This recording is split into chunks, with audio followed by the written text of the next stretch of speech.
Don't kill my speakers with the shit.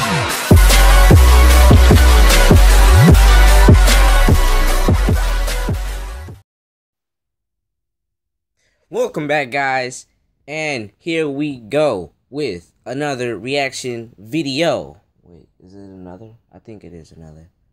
Maybe. Yeah, another reaction. Alright, and we're going to be reacting to if Captain America Civil War is the best movie ever by the film theorist. Go check out the channel. It will be a link in the description, and the original video, and also the person who they worked with to make this video.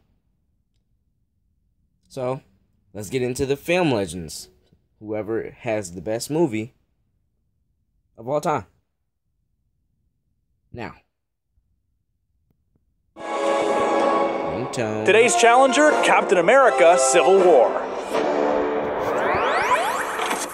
At the beginning of the film, the Hydra agent enters the passcode 17826, which reversed is 62817. Per IndieWire, the original release date for Spider-Man Homecoming. Easter egg! Those crafty Marvel executives incepting viewers with subliminal messages. But hey, it works! I'm so there opening day for Spider-Man. Corporate synergy! Yet right after filming, Spider-Man's release date switched to July 7th, 2017. Inception ruined. Dream a little bigger, darling.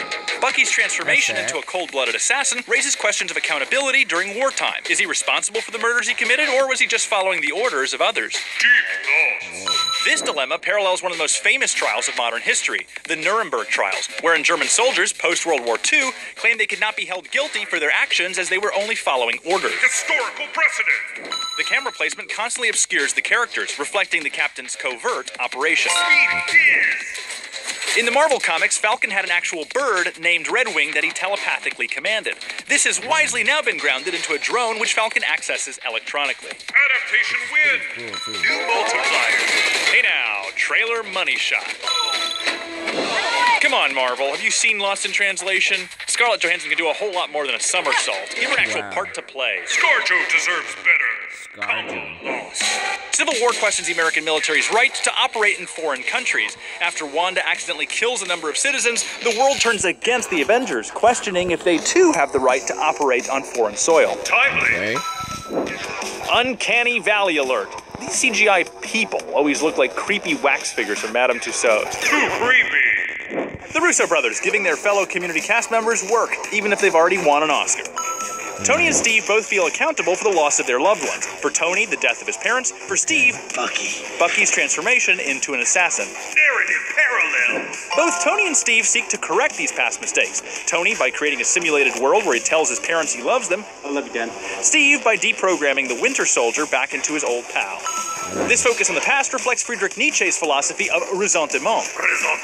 For Nietzsche, humans are aware that the past can never be changed, yet desire a world that is different than it is now. This causes them to be scornful towards life, much like Steve and Tony are tortured by their own past misdeeds. Deeper thoughts. His name was Charlie Spencer. Per the credits, the woman who confronts Tony Stark by the elevator is named Miriam, a reference to the comic character Miriam Sharp, whose young child is also tragically killed. And I blame you. Adaptation win. Victory at the expense of the innocent is no victory at all. T'Chaka here cites a Pyrrhic victory, a victory that inflicts such a devastating toll on the winner that it's actually a defeat. Deep thoughts. Tony will later re-echo the King's Pyrrhic thoughts when citing the collateral damage caused by the Avengers' supposed victory. Oh, that's Charles Spencer, by the way. We dropped a building on him while we were kicking ass. By contrast, Captain America's moral philosophy closely mirrors utilitarianism. Try to save as many people as we can. Sometimes it doesn't mean everybody. Wherein an action is deemed good if it benefits the majority. The spectacle of previous third act action climaxes are now reframed as destructive tragedy. Action sadness. Yet Civil War still indulges these same destructive spectacles while simultaneously admonishing them. So which way is it? You can't have your cake and eat it too. How did he find me? Baron Zemo tracks down the Hydra agent in hiding through a series of leaked S.H.I.E.L.D. emails. WikiLeaks, anybody? WikiLeaks? Look at the Vision rocking a cashmere sweater. Marvel swag. I'm saying there may be a causality. A direct reference to Aristotelian philosophy. Aristotle stated that knowledge cannot be achieved until we have grasped its cause. To do so, Aristotle used 4 different causes to come to a final conclusion, exactly as the vision then proceeds to do. Strength, challenge, conflict, catastrophe. Civil War questions the amount of freedom we're willing to sacrifice in the name of security. If we sign this, we surrender our right to choose. Should the Avengers give up autonomy by signing the Sokovia Accords for a potentially safer world? We balance these same issues in many areas of modern life, such as gun control, wiretapping, and the FBI's battle with Apple over iPhone security. Timely!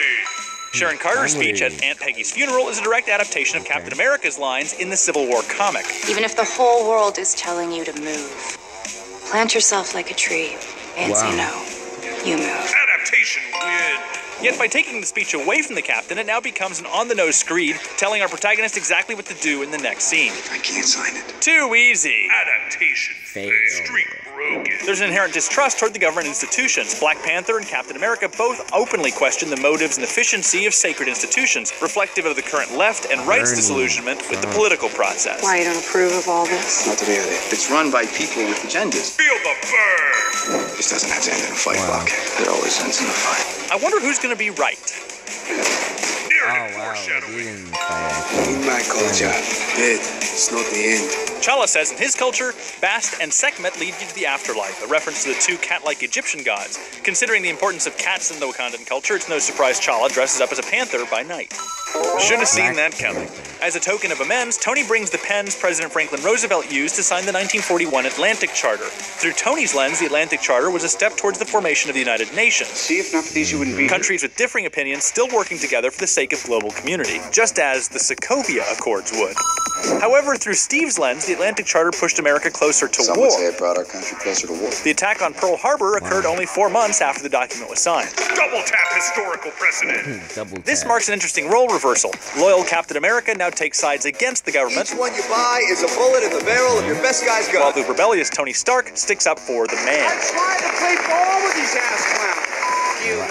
Multi-film character arc. Wanda's forced detainment at Stark headquarters She's confined to the compound. parallels America's shameful internment of Japanese Americans during World War II. Protection. Is that how you see this? It's internment. The government's need to control and monitor the Avengers mirror our own government's desire to curb the proliferation of nuclear weapons overseas. Do you know where Thor and Banner are right now? If I misplaced a couple of 30 megaton nukes, there'd be consequences. Timely. Bucky is held in a prison capsule labeled D23, aka Disney's biannual version of Comic-Con. Corporate synergy. Oh yeah, another trailer money shot. Sweet Viz. As motivation for his violent actions, Zemo re-listens to a recording his family left him. Words prompting violence. We've actually seen this play out throughout the film. Steve, Tony, and the Winter Soldier are all triggered to violence, not by action, but through words. What did you say? Trigger warning. It's about time we met. Yes, a Marissa Tomei and Robert Downey Jr. reunion. I've been waiting decades for this. I mean, who doesn't love Only You? It's so hard for me to believe that she's someone's aunt. Peter Parker wears a Vitruvian pizza shirt, a reference to Da Vinci's Vitruvian Man. Proof that Parker's a really cool nerd. You can do the things that I can, but you don't. And then the bad things happen. They happen because of you. Peter Parker's heroic reasoning reflects Irish political theorist Edmund Burke, who famously once said, "The only thing necessary for the triumph of evil is for good men to do nothing." Deep thoughts. Hell yeah! Woo! So many trailer money shots, too many. Impossible to count. Token unlocked. Sweet Viz. It's alright.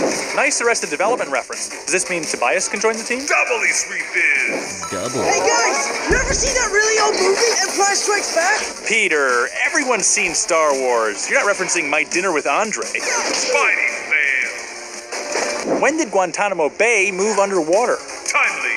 Futurist is here. Hawkeye refers to Tony as the Futurist, a deep-cut reference to the Robert Downey Jr. solo album, also named The Futurist. Musical illusion. Manchurian Candidate, you're killing me. A reference to the novel and the film The Manchurian Candidate, where a benevolent citizen is brainwashed into an assassin. Literary illusion. Did you really think I wanted more of you? Holy subverting genre tropes! Zemo's master plan isn't to take over the world with super soldiers, but to get revenge against the Avengers for his family's death. Brought you here. Shyamalan twist. An empire toppled by its enemies can rise again. But one which crumbles from within, that's dead forever. Zemo's paraphrasing noted philosopher Will Durant, who in his book On the Fall of the Roman Empire stated, "A great civilization is not conquered from without until it has destroyed itself within." Deep thought. A panel-to-shot recreation from the Civil War comic.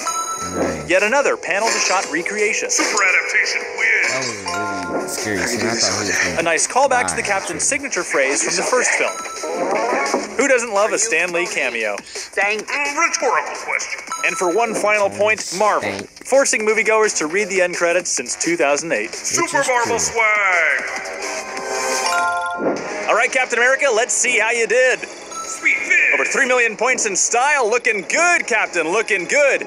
And depth, context, and technique. Who says Marvel movies can't be smart? And don't forget those highlight reel ready visuals earned you a special bonus, the golden trailer token. Trailer. Now let's head over to the leaderboard. We're climbing, and number one.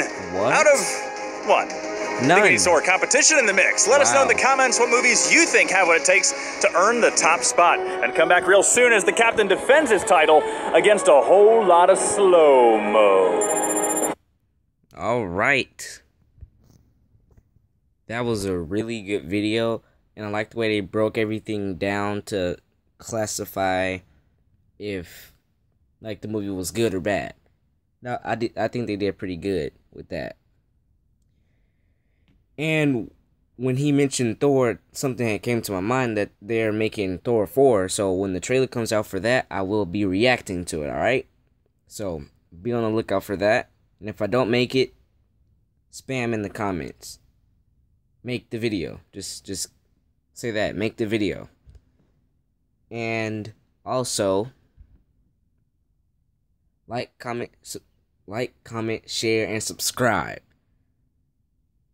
Hope you enjoyed the video, and like I said in the beginning, go check out their channel. The link will be in the description below. I'm out. Peace.